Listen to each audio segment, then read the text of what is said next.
Olá pessoal, tudo bem? Estamos iniciando nesse momento mais um episódio do Pessoal Podcast.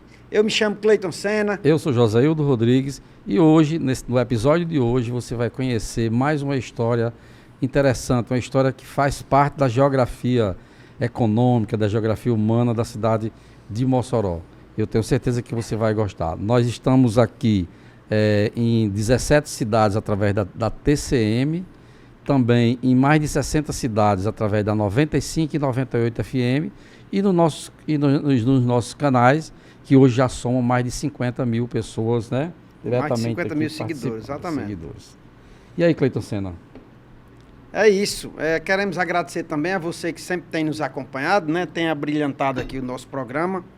Você que faz parte da família já do Pessoal, faz parte dos 50 mil seguidores. Queremos agradecer demais por nos deixar entrar na sua casa, né? Nos nossos programas, nossos episódios.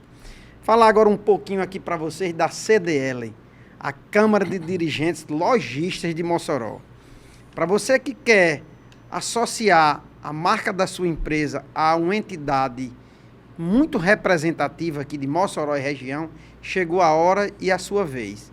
Você pode associar o CNPJ da sua empresa a uma entidade mais representativa com cerca de 700 empresas associadas. Você tem vários benefícios ao se associar na CDL. Você conta com um certificado digital que nesse mês, não é isso? Está com a promoção de 50%, né, na aquisição ou na renovação do seu certificado de certificado digital, né? E outra, se você quer contar com toda a estrutura, né, física da CDL, você não precisa construir nada na sua empresa. Precisa ampliar, gastar dinheiro com isso. A CDL Mossoró conta com auditórios, mini auditórios, salas para reunião, conta com assessoria jurídica, assessoria contábil e com toda aquela questão que você já sabe, de inclusão de SPC, Serasa, exclusão e por aí vai, tá bom? A CDL também conta com um telão de LED 3x6, um super telão ali na área central de Mossoró. Trata-se de um impostômetro, né, que ele mostra em tempo real toda a arrecadação dos tributos municipais, estaduais e federais, e nesses intervalos você pode mandar o vídeo da sua empresa para que a mídia apareça lá, tá bom? Se você quiser saber sobre isso, ou sobre todas as informações que nós passamos, só entrar em contato através do DDD 84 3422 0300. É a CDL mais junto de você. E é isso, só reforçando, a CDL ela tem cada vez mais se modernizado e é isso que eu acho que deve acontecer. E você que não é associado ainda, é uma grande oportunidade de você estar junto de uma instituição séria e que realmente vem desenvolvendo uma estrutura super bacana para atendê-lo. E o interessante, José, disso aí, é que a CDL ela não se limita só a esse serviço que nós falamos, né? A CDL hoje ela conta como uma intermediação, né, entre o governo federal, estadual, entre o município e a população. Não é só pelo empresário, né? Ela não faz só essa ponta. Por exemplo, na época da pandemia, a CDL estava presente, tanto arrecadando fundos junto a seus associados para ajudar, né, o município de Mossoró, a região, como também participando dessa questão de discussões de impostos com a entidade federativa, né, da União, estadual. Então, é uma entidade muito representativa realmente. Joséildo, vamos entrar agora na nossa entrevista de hoje? Vamos, eu estou ansioso porque faz tempo que, por exemplo, eu era um jovem, sei lá, eu acho que estava saindo da adolescência que naquela época o Pague Menos podia contratar jovem, né? Menor, né? Menor, né? Hoje em dia não pode mais não. O menor tem que fazer um bocado de miséria aí, mas naquela época podia. E aí eu me lembro que eu ia muito ali eu fazia parte de um departamento que fazia compras. E eu ia muito ali na Paraíba e via aquela empresa, né? Aquela família crescendo e desenvolvendo e sendo referência naquele mercado. E assim, eu sempre tive essa curiosidade de conhecer um pouco mais. Pois é, essa curiosidade de Joséildo, e que ele achou necessário, é que Mossoró e região prestasse, né, uma homenagem, uma lembrança ao comerciante Jaime Ferreira de Souza, falecido, né? Em memória. Que, claro, como já citei aqui, como ele já faleceu, nós trouxemos aqui seu filho mais velho, né? Conhecido como Chiquinho de Jaime, né? É Francisco Freitas de Souza, nascido em Tibau, graduado em Geografia, né? Com especialização, ele atua na área ambiental também, né? Pela Universidade do Estado do Rio Grande do Norte. Ele também é perito judicial ambiental, formado pela Universidade Federal do Paraná. E é com essa introdução que a gente vai iniciar nesse momento a nossa homenagem, né? A nossa contribuição, né? A Jaime Ferreira de Souza e sua família. Seja bem-vindo, Francisco Freitas de Souza, que é o Chiquinho de Jaime, ao Web Pessoal Podcast. Ok. Obrigadão pelo convite, Cleide Sena, Joséildo Rodrigues, e fiquem à vontade, o que a gente puder responder, a gente vai responder. Chiquinho, nós vamos bater um papo, né? Vai ser uma coisa assim, vai ser uma troca de conversa bem interessante. Gente, é interessante a história de seu Jaime, porque inclusive quem vai na Paraíba vê J.F. Souza, é um nome pomposo, né? Porque quando vem para a sigla é pomposo, né? J.F. Souza. Então é uma coisa que realmente faz parte da geografia econômica e humana de Mossoró. Mas a origem deles é que é bem interessante, porque assim, a gente sempre pensa que essas pessoas ou herdaram de alguém na construção, ou vieram de grandes centros, ou começou ali naquela cidade. Mas conta pra gente, seu pai é de onde mesmo, Chiquinho? O meu pai é de Tibau, né? E Tibau, por sua vez, pertencia à Areia Branca, como também Grosso. Posteriormente, a emancipação de Grosso, e Tibau ficou pertencendo a Grosso. Até Tibau vinha a sua emancipação, mas papai é de Tibau e minha mãe é de Messejana, no Ceará, Fortaleza, né? Porque Messejana ainda é um bairro de Fortaleza. Sim, interessante. Aí no caso, assim, por exemplo, seu pai, ele sempre foi empreendedor, vamos dizer assim, mesmo nascido em Tibau, né? Que a gente pensa que por nascer numa praia, ou você vai entrar no ramo da pesca, né? Ou você está fadado a ficar ali, né, parado e tudo mais. Mas no caso, ele sempre foi, pelo relato que vocês têm, né, deles, sempre foi inquieto em botar negócios? Não, papai, ele vem ali seguindo o bisavô, o nosso bisavô, o avô, o pai, agricultavelmente, né? E papai tinha uma terra ali em Tibau, né? Agricultura de subsistência, mas papai praticamente, o latifundiário, comprou 200 hectares, não quero aqui citar o nome, e chegou a 6.000 hectares. E ele ameaçou tomar a terra do papai, que era uma terra altamente legal. Papai operava com banco no período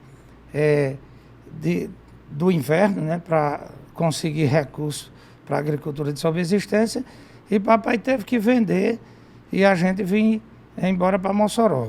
Só que daí papai trilhou outras atividades. Por exemplo, o primeiro transporte que saiu de Tibau para Mossoró foi papai. Mas o que aconteceu? Papai também foi perseguido, foi expulso, porque ele já fazia a linha há vários anos. Nós sobrevivíamos daquela linha, né? A gente veio morar em Mossoró, porque papai tinha uma visão de nós Pessoal, estudarmos. quando ele fala da linha, é aquele saudoso misto. Tá entendendo? Então, quer dizer que seu pai já casou lá na época? Não, alguns já nasceram lá, casaram em Tibau? Os mais velhos nasceram em Tibau, né? Outros já nasceram em Mossoró. E o que é certo é que uma empresa de ônibus operou com um banco, o Banderne, não quero citar o nome dessa empresa, não existe mais Banderne. Ela chegou a uns 30 e tantos ônibus, fadou aqui o oeste todinho, e papai foi uma vítima, tá entendendo? Essa empresa, ela nem existe mais, né? Então eles mandavam prender o bicho de papai, mandava, ameaçava prender papai, e papai teve que sair da linha, né? E assim, mas ia sobreviver como? Aí ele pegou, vendeu o misto, comprou uma picape, e a primeira viagem que ele fez, e nós morávamos aqui nessa rua, ali vizinho, hoje onde é ali o laboratório de doutora Isaura, né? Sim, aqui. eu sei onde é. Após o sinal, logo ali. Após o sinal, após ali Gonzaga Veículo, né? Isso. E papai, meu Deus, agora eu vou viver de quê? Aí ele soube que tinha uma feira de peixe seco na Paraíba, né? Na cidade de Guarabira. E papai só tinha picape, mas não tinha dinheiro. E ele tinha um cidadão lá em Capuí, por nome de Agimiro. Tinha muito peixe seco lá e estava atrás de vender. Papai foi lá, perguntou se ele vendia fiado. E ele disse, vendo, estou precisando de vender. Papai comprou o peixe todinho. Ele ainda arranjou o dinheiro para abastecer e pagar o imposto. E eu fui mais ele, eu tinha o quê? Uns 14, 15 anos de idade. E eu fui mais ele para Guarabira. E papai não conhecia a feira. Guarabira deve ser a 4ª ou 5ª cidade do estado da Paraíba. Feira muito grande. E o que é certo é que papai comprou esse peixe por 5 mil contos, né? Sim. Com o dinheiro que ele emprestou para botar o combustível e pagar o imposto. E quando chegou lá, papai não conhecia o mercado, papai vendeu por 3.500. E eu fiquei muito perturbado, meu Deus. E papai sorrindo, papai ali, meu filho, graças a Deus, deu certo. Eu digo, papai está endoidando. Como é que deu certo? Ele comprou por 5, vendeu por 3.500. Aí ele saiu na feira e aí aquelas cordas para puxar 3 mais, né? Sim. Ele encontrou. Aí comprou o dinheiro todinho de corda. Aí levou para Tibau. Quando chegou lá, era um inverno grande, 75, 74, 75 por aí. Aquele invernão. Aí papai vendeu as cordas todinha, apurou 9.000 contos, pagou lá o homem. E o que é certo é que passou uns 5 anos fazendo essa feira e mais a feira de Cascavel no Ceará. E dessa vez fazendo no preço certo, né? Dessa vez porque ele não conhecia o mercado, mas ele não desistiu, ele para frente ali. E aquela energia, né? Aquela animação, quer dizer, Deus foi tão generoso, já que ele tinha essa atitude, né? Que fez ele comprar a corda e ele retirar o dinheiro da corda, dá para pagar e ainda sobrar um pouco, né? E me diga uma coisa, em que momento foi que seu pai, ele migrou ou associou, né, essa vida dele de comerciante com a vida política? Não, porque aí, ele começou, ele foi vereador lá, não é? Na realidade, naquele período, papai foi vereador do município de Grossos por 2 mandatos, representando Tibau.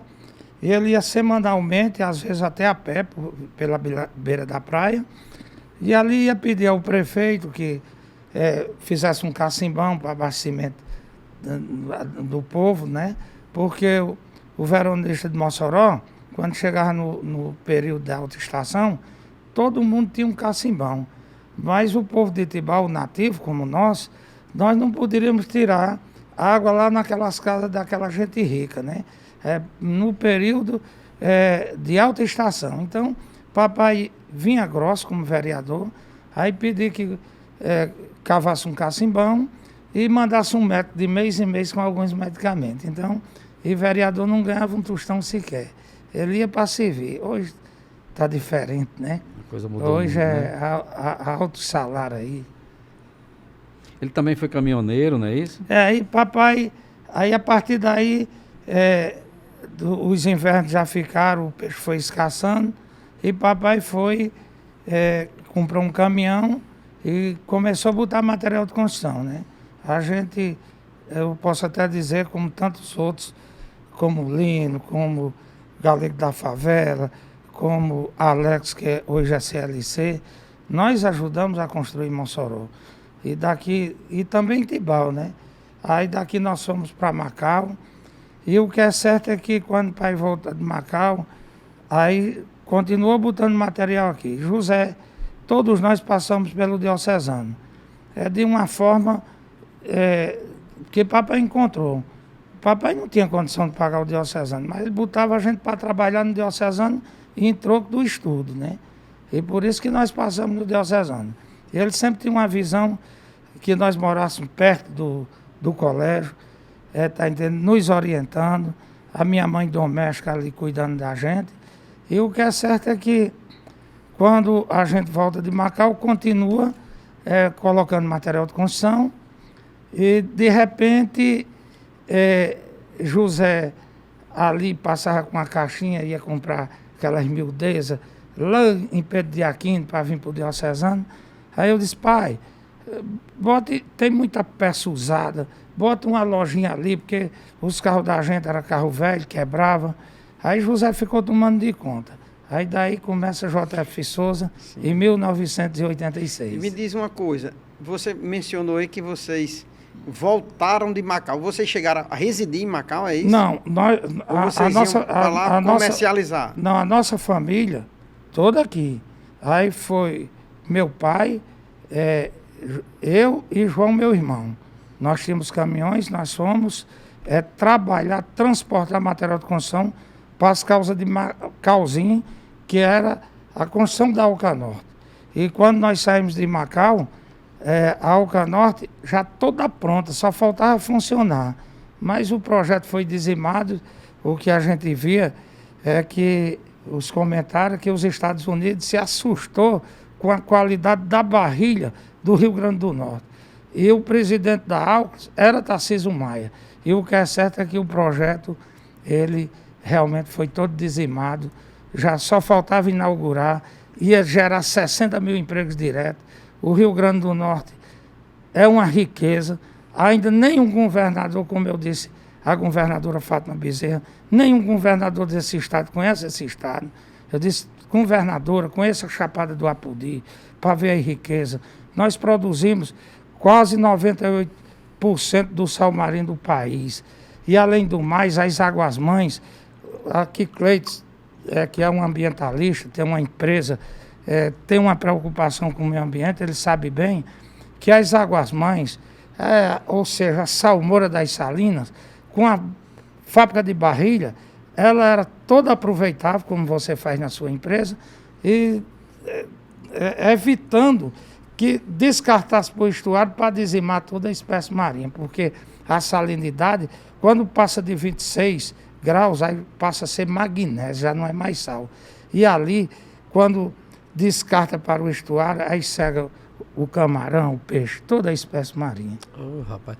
E explica para a gente um pouquinho do que é essa empresa que você falou aí, que é a Alca Norte. A Alca Norte era a fábrica de barrilha. Fábrica de barrilha é o quê? Para as pessoas aqui entenderem. Tudo que você imaginar tem barrilha. Esse carrinho aqui da Estrada Veículo, que é de plástico, tem barrilha. O tira-entulho ali, essa miniatura, tem barrilha. Então barrilha termina sendo um minério, assim? Um minério. É de quê? Das Águas Mães, das Salinas. Assim, popularmente falando, é da salmoura do sal. Salmoura do sal. Está entendendo? Então, seria um alcance ambiental, está entendendo? Que evitaria de descartar para o estuário, né? Para os braços de marés, e, além do mais, a fabricação da barrilha. Só que os Estados Unidos se assustou com a qualidade da barrilha do nosso país, que iria ser, do nosso Rio Grande do Norte, que iria ser a melhor barrilha da Terra, do planeta. Como quase tudo que existe no Brasil e não é aproveitado, né? Mas, Chiquinho, me diga uma coisa, quantos filhos são? Seu Jaime teve? Minha mãe teve 11 filhos, mas 2 filhos ainda no ventre, né? Ela teve problema, aí 9, que graças a Deus todos 9 ainda estão vivos. Estão vivos, né? Todos eles passaram pela empresa do seu pai, quando você fala que assim, criou JF Souza, né, ali.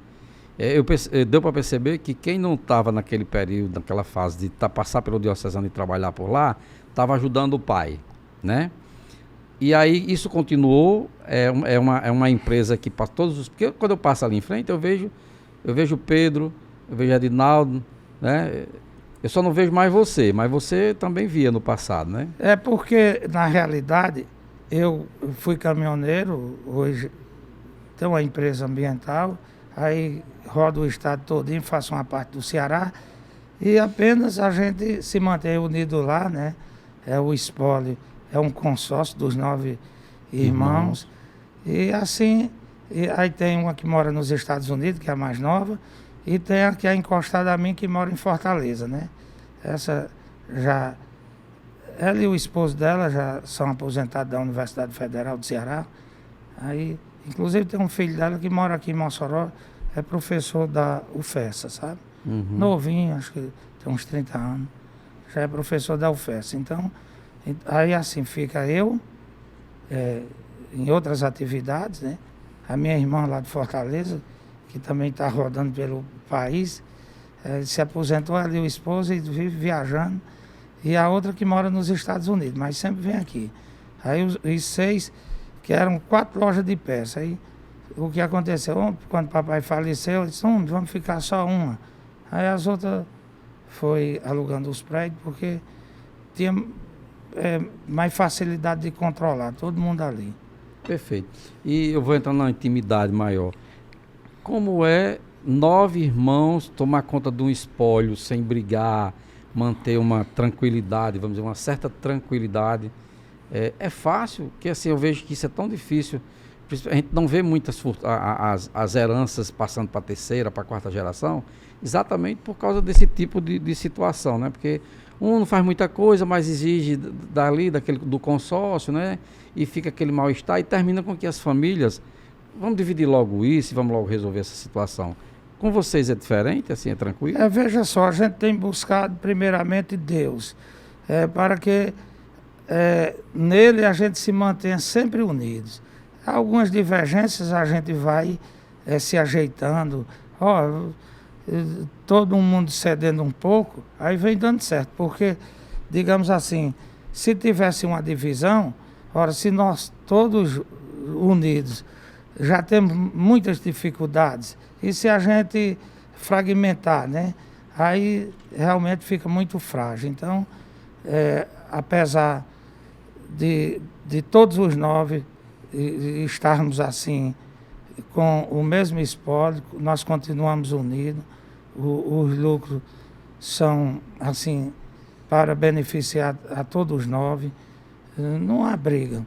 Às vezes tem uma discussãozinha, normal, né? Mas vamos se ajeitando aqui, tá entendendo? Tem que ter um ou mais ali que equalize, né? Chiquinho, e você acha que, por exemplo, porque enquanto está no saudosismo, está naquela fase, que eu acho que é uma curiosidade que a maioria das pessoas tem.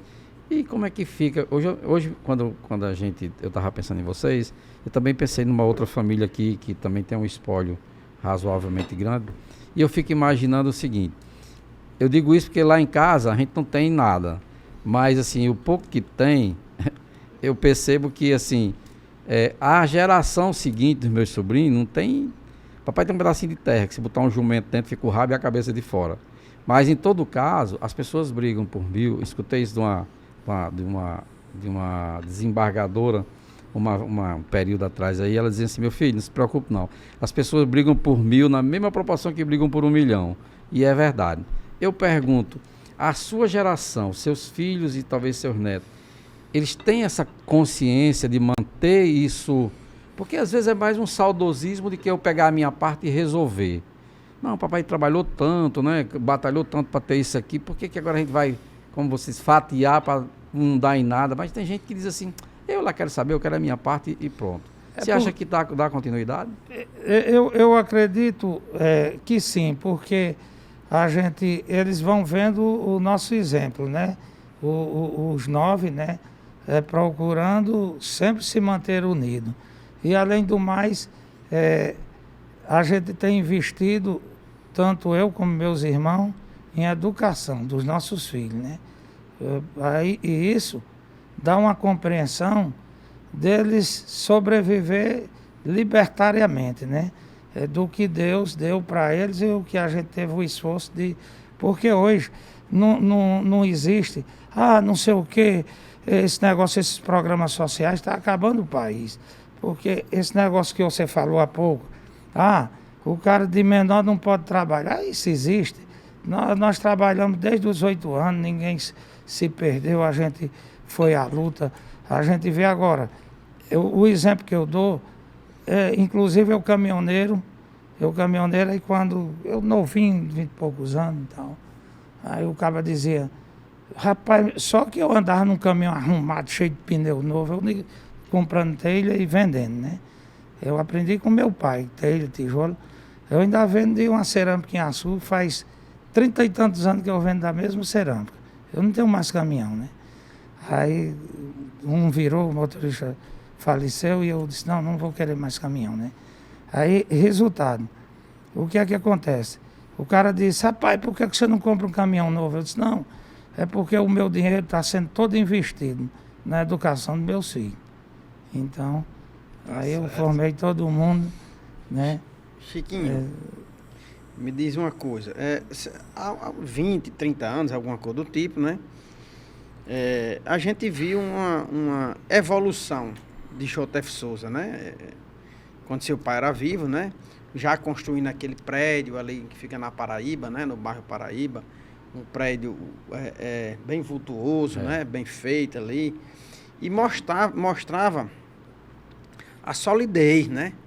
Daquele comércio, a pujança daquele empreendimento chamado Jotef Souza. Eu lhe pergunto, com os seus olhos e sua experiência que você tem hoje, analisando o que ocorreu no passado, o que é que você acha que seu pai fez de diferente de muitos comerciantes que eram à época dele ali e não tiveram, não lograram tanto êxito como ele, nesse setor de autopeças? É porque, veja só, papai, inclusive, ele teve uma visão de diversificar. Ele buscou comprar direto da fábrica. Papai foi à Argentina, voltou aqui como representante do pneu Fato, depois deixou de importar em virtude das dificuldades tributárias, né, que nós sabemos que isso impede demais. Você é um comerciante, vocês são comerciantes e sabe bem. E ele também buscou um atacado em outros estados, né? Aí é tanto que veio o falecimento da minha mãe, depois meu pai, mas a família ficou com aquele pensamento de realmente resgatar aquilo que papai tinha orientado. Como? Aí passou a comprar 80% direto da fábrica, o cadastro muito bom, graças a Deus. Passou a ter preço para concorrer com os grandes centros, até mesmo com São Paulo. E Jotef Souza voltou ao atacado. Hoje Jotef Souza tem preço para o comerciante. Ele tem, por quê? Porque compra 80% direto da fábrica. Tá certo. Então você acha que o grande diferencial dele foi o cadastro, né? Ele comprar diretamente na indústria, né? Sem ter muito atravessador, né? Assim? Justamente para ele oportunizar ao cliente ter um preço acessível, né? Certo, tá certo. E me diz uma coisa, tem até aqui, ó, uma pessoa me mandou uma mensagem aqui agora, que a gente colocou que íamos ter, né, esse programa de hoje, e pergunta aqui o seguinte, certo? Para você tirar a dúvida, né? Aí você fica à vontade para responder ou não. A pessoa está dizendo que que ouviu dizer na época que seu pai tinha tirado numa Mega Sena, numa loteria, em alguma coisa do tipo. Surgiu essa história na época? Ou não? Rapaz, surgiu? Teve isso ou porque não? as pessoas comentam demais. Eu vou, para responder esse cidadão, para você ter uma ideia, papai fazendo a feira em Guarabira, aí aqueles filhos mais velhos, tudo ajudando a embalar o peixe e tal. Mas nós íamos para Tibau, de manhã cedinho, trabalhar ali, juntando o peixe, embalando e tal. Mas papai não abria mão do colégio. A gente tinha que estudar. E essa união, aí veja só, papai viveu muito aperreado. Muito. Está entendendo? A senhora, dona Belisa, tida como a nossa avó, que criou minha mãe, ela criou minha mãe. Ela era lavandeira de roupa em Fortaleza, a minha avó morreu de parto da minha mãe, e eles eram de Tibau e vieram e trouxeram 4 irmãs. Aí, 3 irmãs e um irmão, né? Que são meus tios. Só que duas criaram, Orlando e mamãe foi criado por Dona Belisa. E tia Zélia, que era esposa de Antônio do Plástico do Ministério do Trabalho, minha tia, e Zeneide, que ainda está viva, graças a Deus, foi criado por a irmã de Dona Belisa. Então, o que aconteceu? Ela ajudou demais a criar a gente. Só que, veja só, são 9 filhos. Meu amigo, era só papai trabalhando, mamãe como doméstica. Aí quando os 9 começaram a trabalhar, aí foi a loteria mesmo. Tá entendendo? Com honestidade, procurando Família fazer junta, o melhor. unida. 9. Era só papai trabalhando. Aí quando passou 10 trabalhar, aí o negócio... O negócio andou. E sobre a liderança dele, porque eu sobre fico a liderança vendo assim, dele. eu fico vendo, né? Que ele, me parece assim, ele não tinha muito estudo, né? Papai, só que ele escrevia altamente correto, lia. Ele era um autodidata. E outra coisa, pai, aprendeu onde isso? Que o senhor nunca foi à escola. Ele disse, não, é porque ele ajudava numa casa lá em Tibau, no senhor de engenho, e a mulher era professora, e ele ficava olhando e foi aprendendo. Que ela dizia, já botou a água? Já enchi, mas ela não deixava entrar lá para ele estudar. Aí tinha uma bodega, aí aqueles barcos que vinham abastecer, aí aqueles espanhóis, gente que falava espanhol, castelhano, e papai falava castelhano. Tanto que papai foi para a Argentina e voltou representante do Pneu Fat. O que eu contei de Guarabira qualquer um cidadão comprar por 5, vender por 3.500 e ficar sorrindo e dizendo, obrigado, meu Deus, que Deus me deu uma maneira de eu criar meus filhos, né?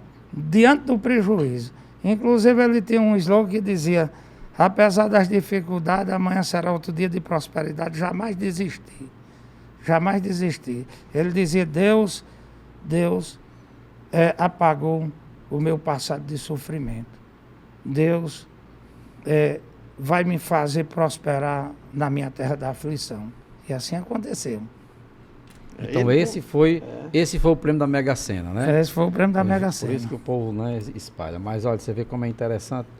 Eu acho que é por isso que as pessoas elas têm o diferencial delas. Elas são crentes, ela crê realmente que Deus, né, tem o poder para fazer. Entrega os planos na mão de Deus, né?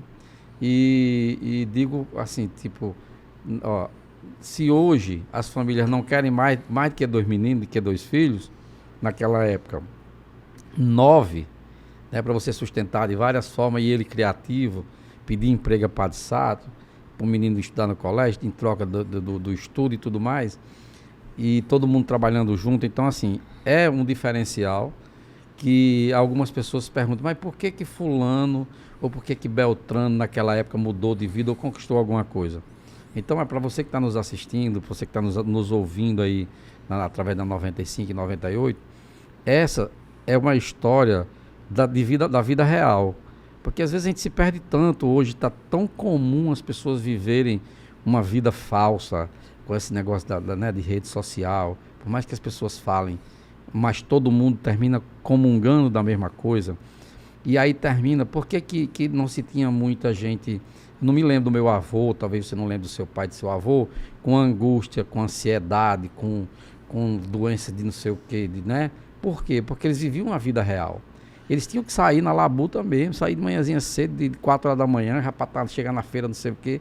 E não tinha tempo para talvez se perder nisso. Hoje as pessoas têm muito tempo. Você procura hoje, uma pessoa está na internet, nem tem condição, mas já está ali no celular postando uma coisa que ela não vive de verdade, que ela só... E aí como é que você não gera uma ansiedade, desenvolve uma doença, né? Então, Francisco, eu percebo que a família, seu Jaime, eu acho que ele teve, eu acho que autodidata, do jeito que ele escrevia e do jeito que ele visualizava as coisas e dizia assim, rapaz, eu consigo ganhar alguma coisa, aquilo ali eu consigo mudar alguma coisa. Para você ver como é importante a pessoa quando aproveita o dom que Deus dá. Você concorda? Concordo, não tenha dúvida. Inclusive, a história nos diz, ali Tibau, né, papai procurava sobreviver de qualquer forma, honestamente, né? Aí Tibau não tinha energia e papai começou a acender geladeira, aquela geladeira queroseno, depois que vinha a geladeira bujão, que era pavio, né? Sim. Aí aquela gente que ia veronear tinha uma condição melhor. E meu tio, já é falecido, de Gabriel, que era o dono da Erespa, né? Sim. Ele aprendeu com meu pai. Aí ele aprendeu com meu pai e foi para São Paulo.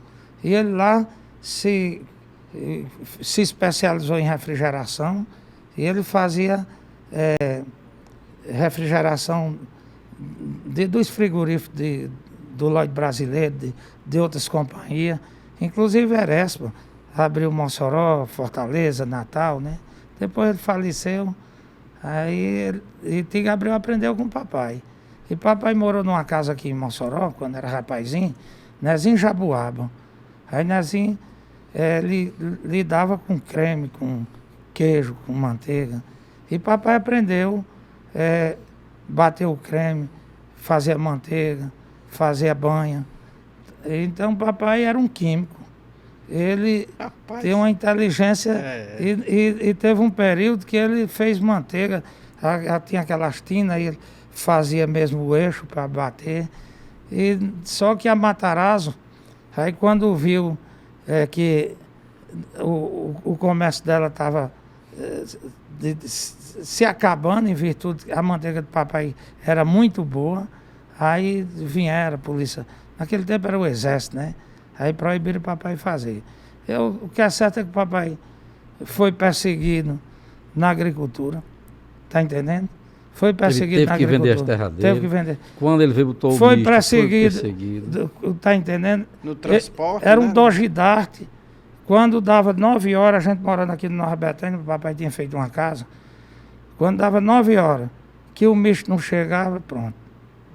Eu digo mesmo, Titico da Aviação Oeste já tinha prendido o misto. A Aviação Oeste tirou o papai da linha. Papai foi perseguido por Titico, tomava o misto. Papai foi perseguido pela Matarazzo. E a Matarazzo na época era uma gigante, né? Porque nacional. papai fazia manteiga, só que papai tinha um dom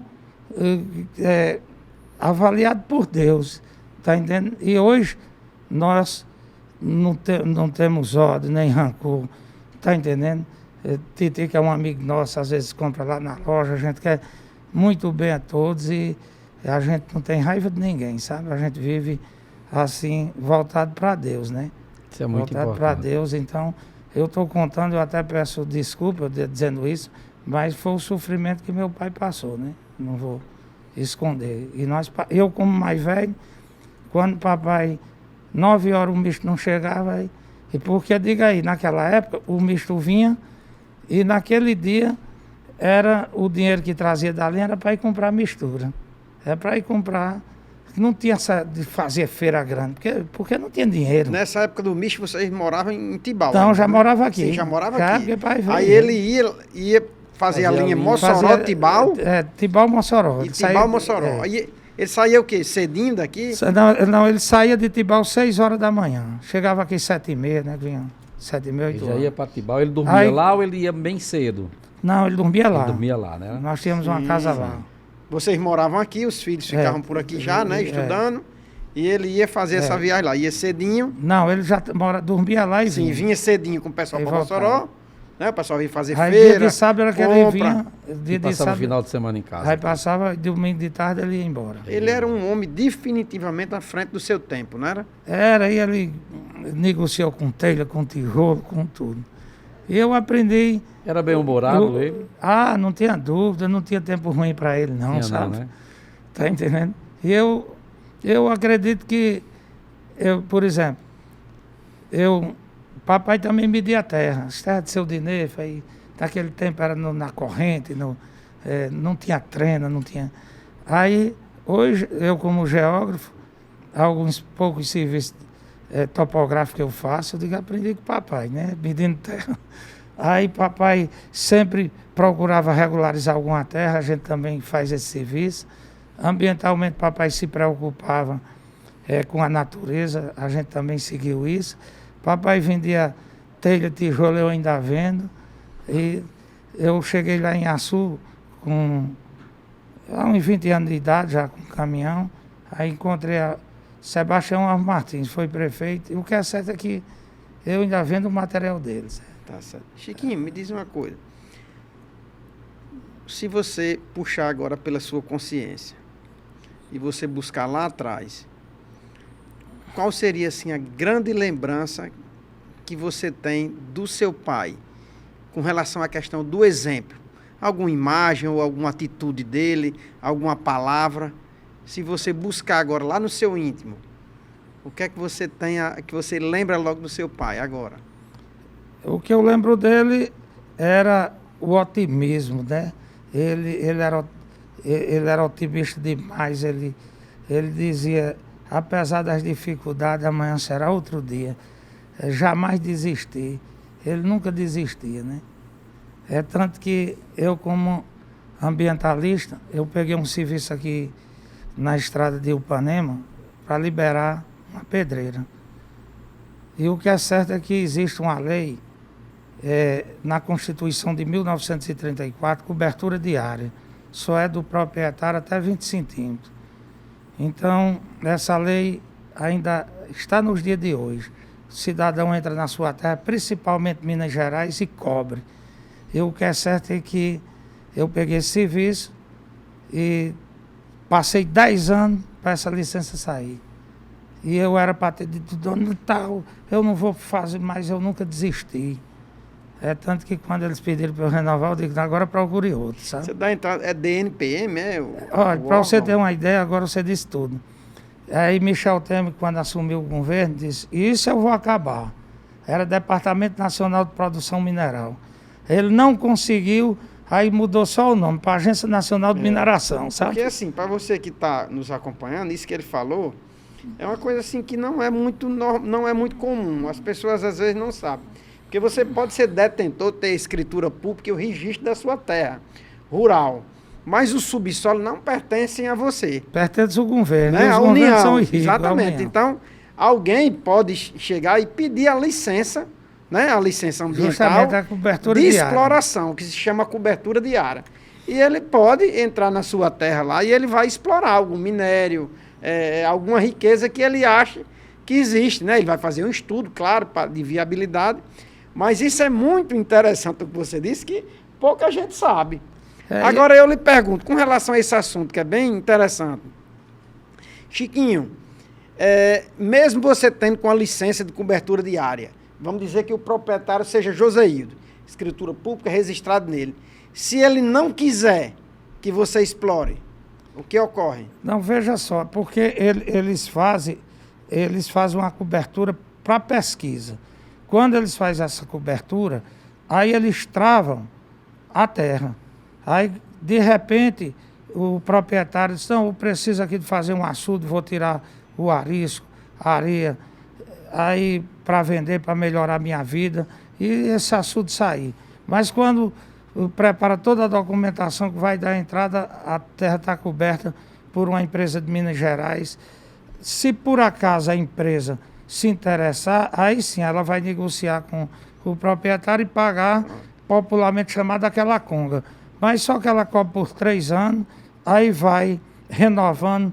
Então essa de Ipanema foram 10 anos. E a gente, depois de 10 anos, a gente conseguiu, quando eu cheguei no antigo DNPM Natal, eu cheguei no sábado e fiquei lá, dormi sábado, domingo, dentro do carro. Segunda-feira, quando eu protocolei que me virei, São José da Lapa, Minas Gerais, um casal. Aí o rapaz do protocolo disse, vocês perderam essa área por 5 minutos. Eu ainda estava conversando com o doutor Carlos Magno, que era o então diretor do DNPM. Então, é tanto que hoje a gente ainda pega, mas aí a gente faz um contrato, é um contrato de risco, tá entendendo? Porque, de repente, a gente está trabalhando aqui. Cleilton Senna nos contratou. Aí eu olhei lá, a terra está descoberta. Eu fui trabalhar, pá. Só quando eu terminar com 60 dias que eu dou a entrada, o cara deu a entrada 5 minutos antes. E como é que eu vou adivinhar?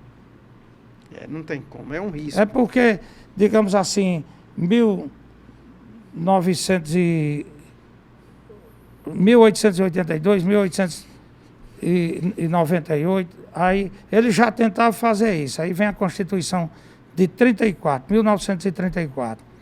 Aí vem a de 37, aí ele vem segurando até hoje. Até a de 88, que foi a última Constituição. Nossa. E sabe por que é que ninguém derruba isso? Eu fazia Progresso de Russas, e quando Adair Carneiro é o proprietário, ele era deputado federal. Aí ele disse, Jaime, vamos jantar comigo? Que ele morava em Fortaleza, né? Era um dia de sábado. Aí eu disse, não, eu vou a Limoeiro falar com Ariosto Holanda. Falar o quê? Eu disse, sobre essa cobertura diária. Ariosto era deputado federal. Eu disse, ele é quem mais cobra, e eu desisti de ir. Isso aí é bem... É bem interessante, porque eu descobri isso uma época quando eu investiguei um pouco sobre aquelas minas de água marinha ali em Tenente Ananias. E quando eu fui na sede de uma empresa aqui, saber se aquele aí assim, eu posso ser dono do subsolo e a pessoa nem está sabendo. Então, como ali Tenente Ananias tinha isso com facilidade, o que é que fazia as grandes mineradoras do Brasil? Fez o que você disse aí.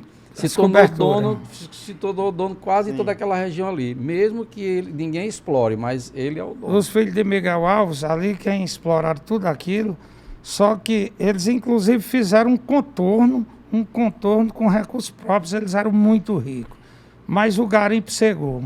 O direito mineral era deles mesmo, mas o garimpo cegou. O que é o garimpo cegar?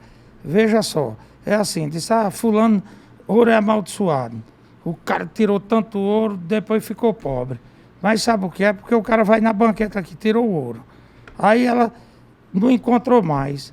Aí eles ficaram com 500 homens lá, trabalharam mais 8 ou 10 anos, o dinheiro se acabou, pronto. Porque o dinheiro, o garimpo cega também. Cega demais, eu preciso falar do Grupo Estrada, José. Eu preciso falar do Grupo Estrada. Tá com os carros, inclusive, gente, né? Olha aí, tá passando agora aí no monitor o SUV mais acessível do Brasil, que é o Basalto. Porta-mala de 490 litros, certo? Motor com 130 cavalos, esse carro. É um SUV de entrada aqui mais acessível do Brasil. Ele começa com o preço a partir de R$ 89.990. E a versão top de linha sai por R$ 107.390, tá? Que é a edição First Edition Turbo, que é esse que estava passando agora aí, com motor de 130 cavalos. É um Citroën, né? O Citroën Basalto, ó.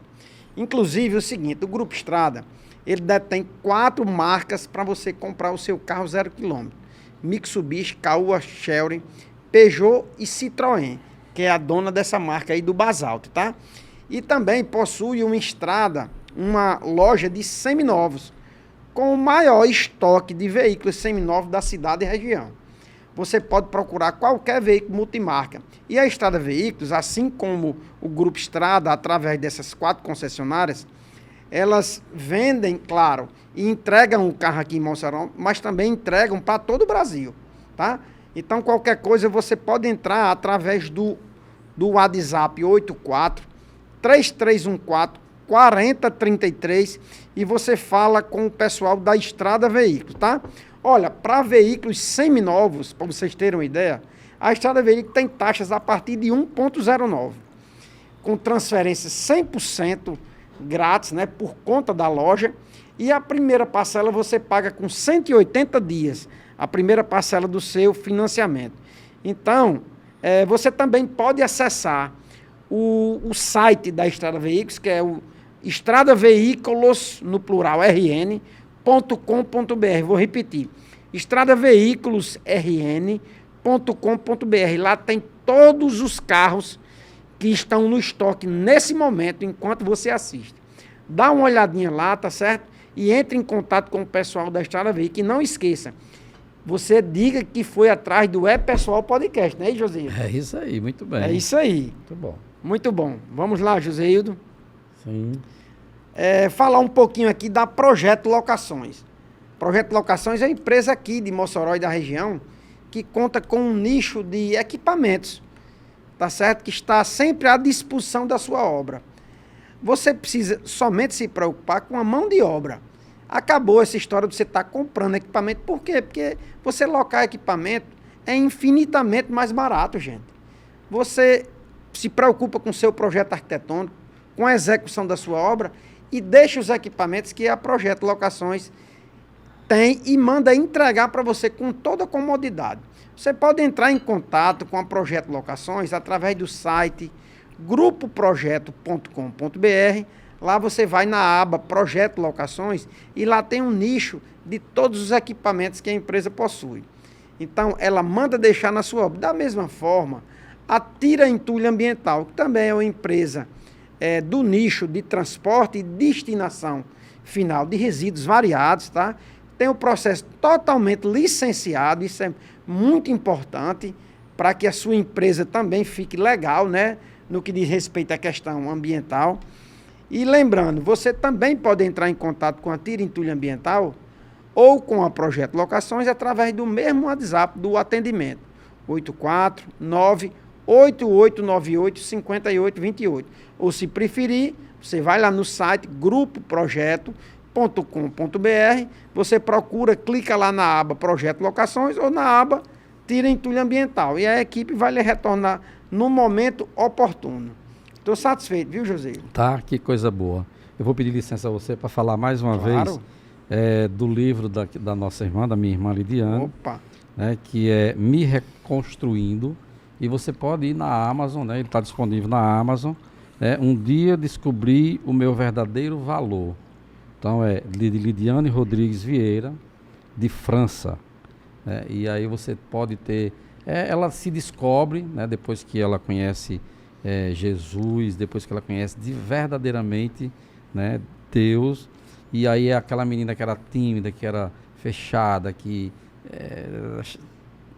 tantas coisas, e ela passa a viver um novo momento na vida dela, no casamento, com filho, tudo mais. Então, o nome é Me Reconstruindo, tá certo? Acesse lá na Amazon e aí você vai ter uma boa leitura. Isso aí. Estivemos conversando, né? Até agora. Será que o tempo passa rápido, né, Chiquinho? Rapidinho, viu?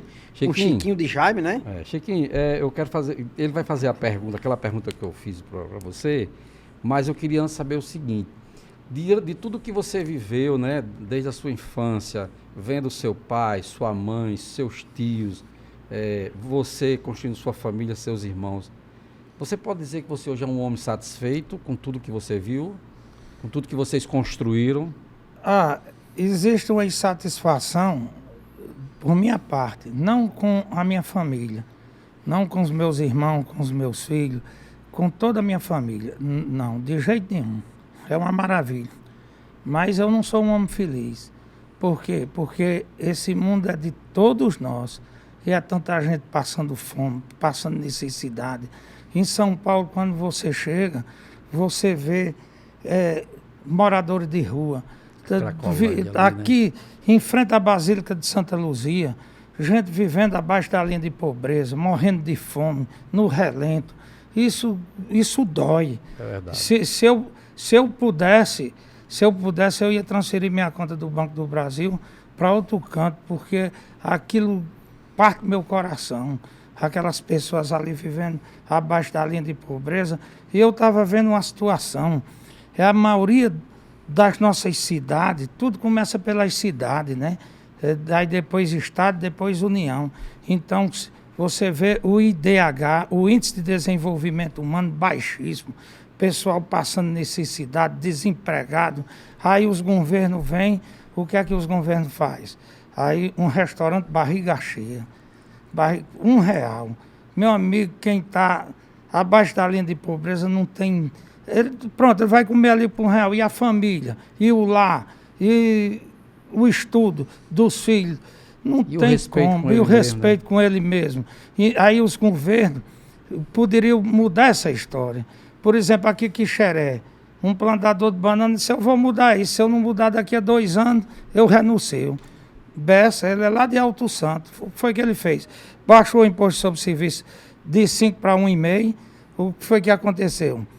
Ele disse que Brasília é só farra, se jogou em São Paulo, trouxe a Top Shows, são 2.200 funcionários, trouxe a Cimenteira Apodi, a Alquita, Cabormil, Itamil. Hoje Quixeré é o 12º PIB, Produto Interno Bruto do Estado do Ceará. Então, dá para você que me ouve, na sua cidade aí, você pode olhar o IDH da maioria das nossas cidades são baixíssimos. O que é isso? É o índice de desenvolvimento humano, o pessoal sem perspectiva, sem esperança, sem qualidade de vida. Então, aqui fica, em frente à Basílica, já falei até com o Padre Flávio, vamos fazer alguma coisa desse tá entendendo? tipo, né? Porque aquela gente, eu encontrei ali capoteiro, encontrei torneiro mecânico, encontrei motorista, porque eles desacreditaram, eles E eles não... estão, como você disse, eles estão naquela vida porque assim, eles batalharam, chegou um ponto que nem todo mundo é forte psicologicamente, ao ponto de dizer assim, eu não vou conseguir não. E aí entra realmente no mundo das drogas, entra e vai pra rua, né? E aí termina com que ali em frente, quer dizer, nunca ninguém consegue tirar. Agora, tá sempre ali em frente você à me base. perguntou com minha família, eu sou altamente feliz, com meus irmãos, meus filhos, toda a família, graças a Deus. Agora, eu tenho Você tem essa angústia, dor, né? essa dor, angústia, né? tá entendendo? De não poder fazer De mais, não né? poder fazer, tá Tanto entendendo? quanto você gostaria, né? Tá entendendo? Então, e a gente vê, aí o prefeito anda numa moto velha, numa bicicleta, antes de ser prefeito, quando se elege, é um cabine dupla, é um apartamento em Natal, tem Fortaleza, os filhos tudo rico, tá entendendo? E o povão sofrendo. Agora, o povo também tem culpa, Tem. porque eles dizem, cadê a festa?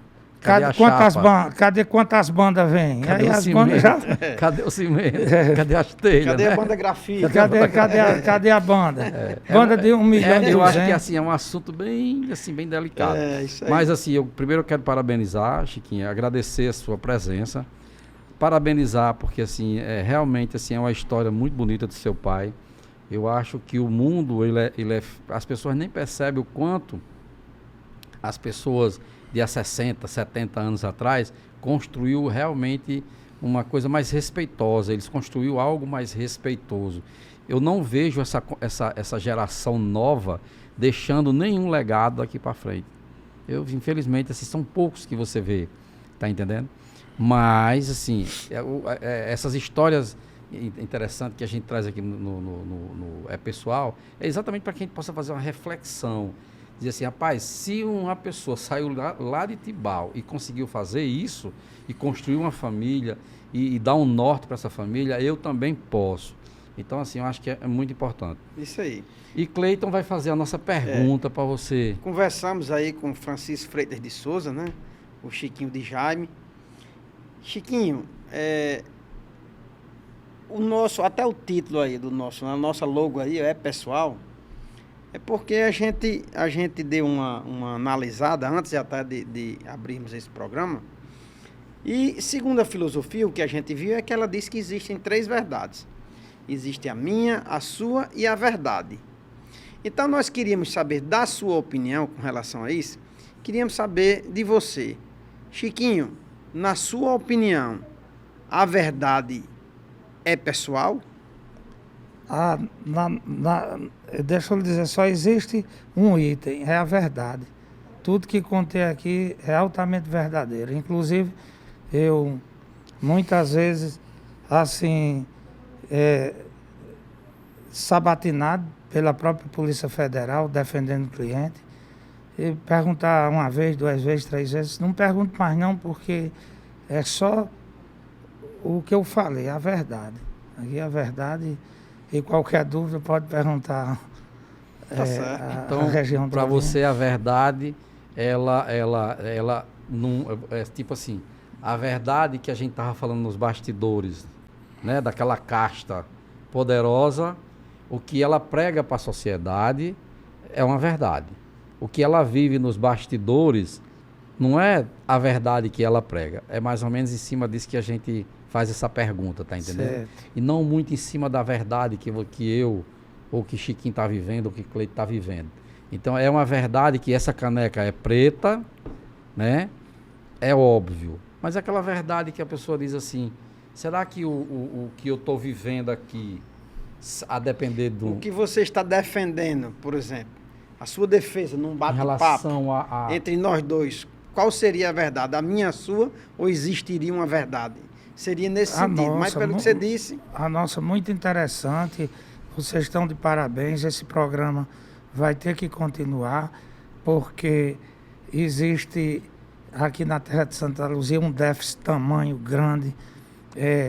Eles dizimam a história, dizimam as raízes. Se você chegar em João Pessoa, na Paraíba, é a cidade mais verde proporcionalmente do Brasil, você vê a casa de Ariano Suassuna, de José Américo, de José Lins do Rego. Aqui não, os políticos eles compram as casas centenárias e derrubam para fazer novos condomínios. Novos condomínios. Tá, eu não vou citar o nome de ninguém, mas tem político. O tombamento aqui é fraco. Então, as lagoas aqui, aterraram essa lagoa aqui, aterraram a Lagoa do Mato, aterraram aquela Lagoa do Xavier, e por aí vai. Então, e outras coisas, por exemplo... Essa é a verdade, então? Essa é a verdade. E eu vou dizer um negócio a vocês. Nunca contaram a história daquele filho de lavandeira de roupa. Eu nem sei porquê.